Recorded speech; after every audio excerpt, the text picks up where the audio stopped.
मन भवन उठे तन सिहर उठे जब खबर उठे के हाँ भाई सिंघम।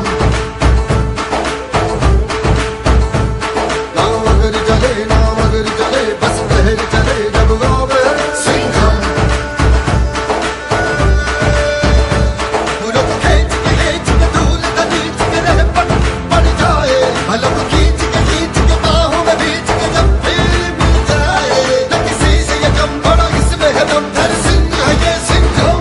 मन भवन उठे तन सिहर उठे जब खबर उठे के हाँ सिंघम।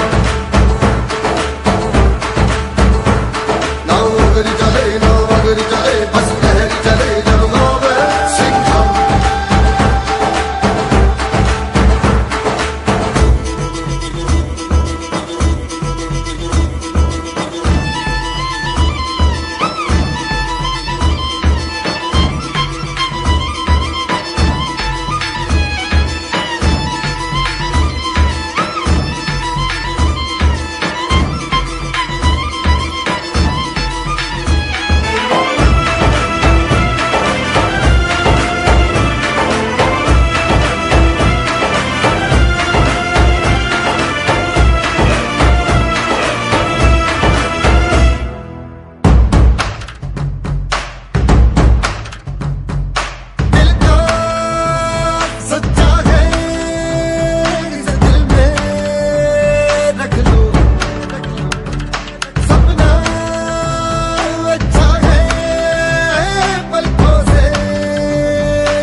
वंशवाद से मुक्ति के लिए इंडिया, भाई भतीजेवाद से मुक्ति के लिए इंडिया, भ्रष्टाचार से मुक्ति के लिए इंडिया, महंगाई से मुक्ति के लिए इंडिया, कुशासन से मुक्ति के लिए इंडिया, भारत की एकता के लिए इंडिया, एक भारत श्रेष्ठ भारत के लिए इंडिया, सुराज की राजनीति के लिए इंडिया, सुशासन की राजनीति के लिए इंडिया, विकास की राजनीति के लिए इंडिया, देश की रक्षा के लिए इंडिया, जन जन की सुरक्षा के लिए इंडिया, रहने को मकान के लिए इंडिया, खाने के लिए अन्न के लिए इंडिया, बीमार की दवाई के लिए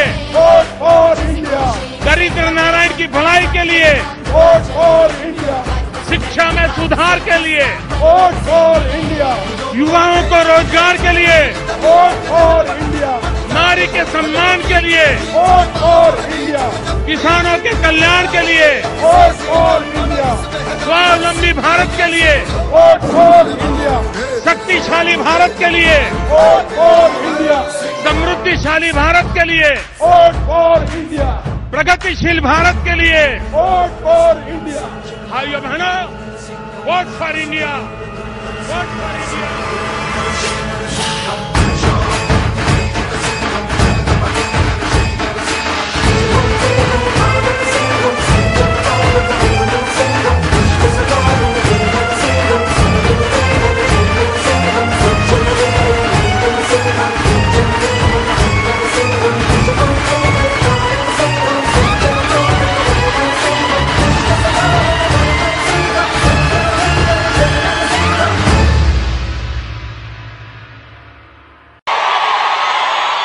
मी स्वतः ती गोष्ट पाहून आलेलो सांगतोय मी तुम्हाला. मी फक्त कुठेतरी वाचलेली गोष्ट सांगत नाहीये.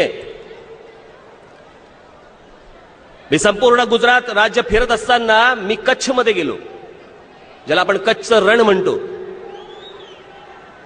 आज जी मराठवाड्याची सोलापूरची जी अवस्था आहे ही खूप बरी, कारण चांगली सुपीक जमीन तरी आहे, यांच्या नादानपणामुळे खराब होतीये तो भाग वेगळा. पण तिथे त्या कच्छमध्ये काहीच नव्हतं. नर्मदा नदी कुठे आहे? ही नर्मदा नदी एका बाजूला, कच्छ दुसऱ्या बाजूला. बाबांनो, मी माझ्या डोळ्यांनी पाहिलंय त्या नर्मदेच्या पासून, त्या नर्मदेच्या पात्रापासून तिथून त्या कच्छ पर्यंत त्या संपूर्ण प्रदेशामध्ये त्यांनी कॅनॉलच्या द्वारे त्यांनी पाणी पुरवलंय. काही 100 किलोमीटरचा कॅनॉल हा त्यांनी बांधला. मी स्वतः तिथे गेलो, मला तिथे काही लोक भेटले, त्या लोकांनी मला सांगितलं त्यांचा मळा होता, त्या मळ्यावरती मी गेलो. मी विचारलं, म्हटलं किती रे, जमीन किती आहे? तो बोला, माझ्याकडे आता साधारणपणे 400 एकर जमीन आहे. कच्छमध्ये बोलतोय मी, कच्छमध्ये 400 एकर जमीन आहे. मी त्याच्या आतमध्ये घरी गेलो, असंख्य फळं अशी त्यांनी टेबलावरती लावली होती. मला वाटलं मी येणार म्हणून लावली. नंतर अर्थात ती माझ्यासाठीच होती, तो भाग वेगळा. पण नंतर मला कळलं ती सर्वच्या सर्व फळं ही त्या शेतात पिकली होती. मी म्हटलं इथे कुठून राहिले? ते बोलले नाही, कच्छवरती आम्हाला पाणी, जे कॅनॉलमधनं पाणी आलं, आता आमच्याकडे सगळी शेती व्यवस्थित होते. म्हटलं कुठे जातात ही फळं? ते बोलले सगळे रिलायन्स फ्रेशला जातात. कॅनॉल नेलं, पाणी नेलं, जमीन सुपीक केली, त्यांचा माल उचलायला तिकडे इंडस्ट्री आणली. करोडो रुपये कमवतायत आज, लाखो रुपये कमवतायत तिथले शेतकरी. जिथे काही उगवत नव्हतं अशा ठिकाणी पाणी नेलं त्या माणसाने. या आमच्या सगळ्या महाराष्ट्र राज्यातल्या मंत्र्यांना मला फक्त खरंच सांगायचंय, ते सकाळी मोदी जेव्हा आंघोळ करत असतील ना, त्याचे 2-2 चमचे पाणी पिया सकाळी.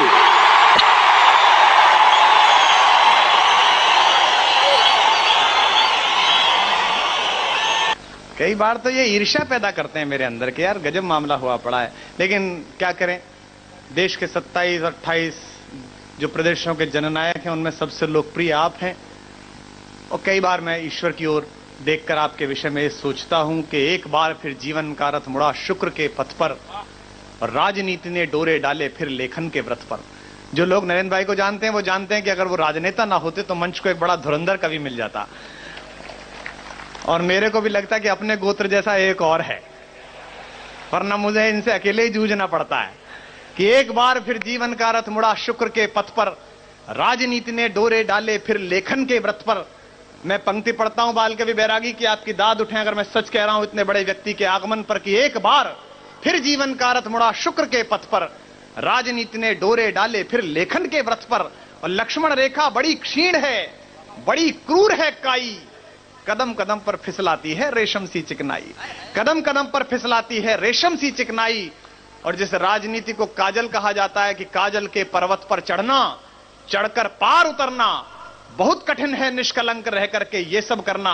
पर जब जब आप सहारा देते, जब जब आप सहारा देते, इनका सिर सहलाते, जब जब इनको अपना कहकर अपने गले लगाते, तब तब मुझको लगता है ये यह जीवन जी लेंगे और नीलकंठ की तरह यहां का सारा विष पी लेंगे. नीलकंठ की तरह यहां का सारा विष पी लेंगे. इस देश के अराजक धुएं के बीच कुछ 2-4 रोशनदान हैं जिनसे उजाले की किरण आती है.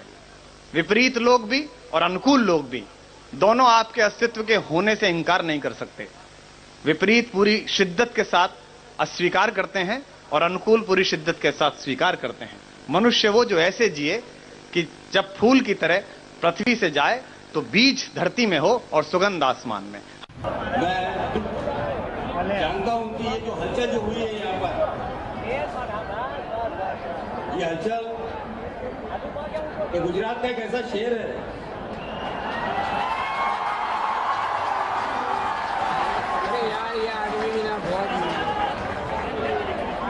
जिनकी जो दहाड़ है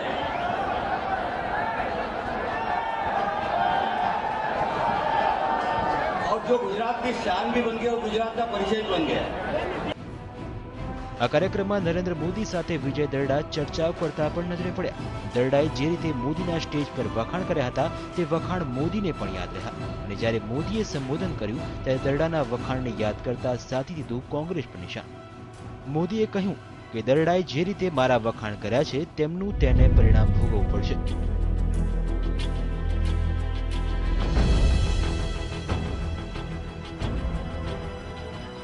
કોંગ્રેસ હાઈકમાન્ડ દરડાને નોટિસ ફટકારી સજા પણ આપી શકે છે અને કદાચ દરડા મીડિયામાં હોવાથી તેને રાહત મળે તેવો પણ ટોણો માર્યો.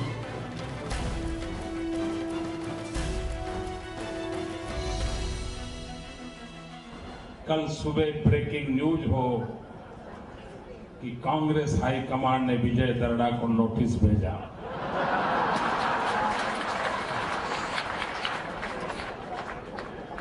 कांग्रेस हाईकमांड ने तय किया है कि विजय दरड़ा जैसे कांग्रेस के एमपी चुनाव का वर्ष है और गुजरात में जाकर के मोदी की तारीफ करें, इससे बड़ा कोई इनडिसिप्लिन नहीं हो सकता है, इसलिए उनको निकाल दिया जाए.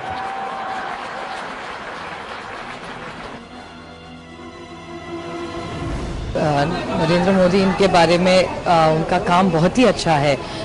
भले वो अलग पक्ष के हो, उनकी और हमारी आइडियोलॉजी अलग हो, लेकिन जो काम अच्छा है उसका अच्छा ही कहते हैं.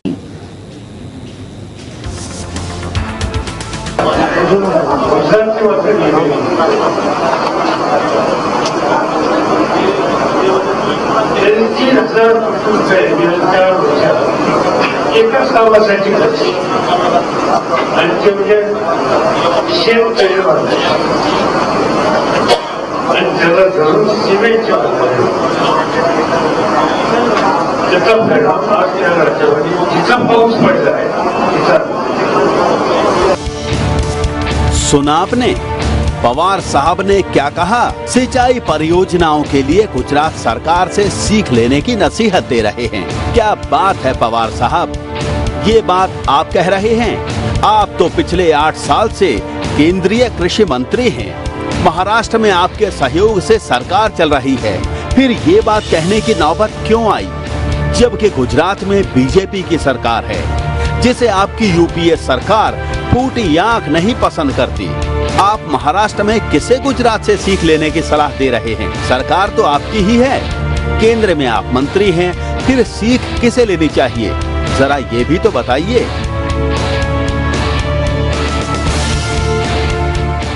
मुंबई में शनिवार को शरद पवार ने यह बयान तब दिया जब उनकी अध्यक्षता में एनसीपी की बैठक हो रही थी.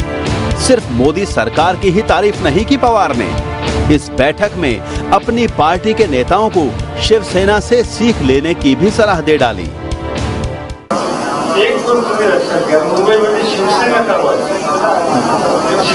Mr. Modi has been acknowledged as one of the finest administrators in the country. There is no doubt about it. As one who has visited cities like Ahmedabad and Baroda, as one who has experienced the power availability, the quality of roads and all of that, I must say that he has done a very good job. Shri Narendra Bhai, we have a leader with a grand vision and determination to translate his vision into reality. The vision and determination of strengthening Gujarat's position as a leader amongst all states in the country. He has amazing clarity of purpose coupled with determination to implement.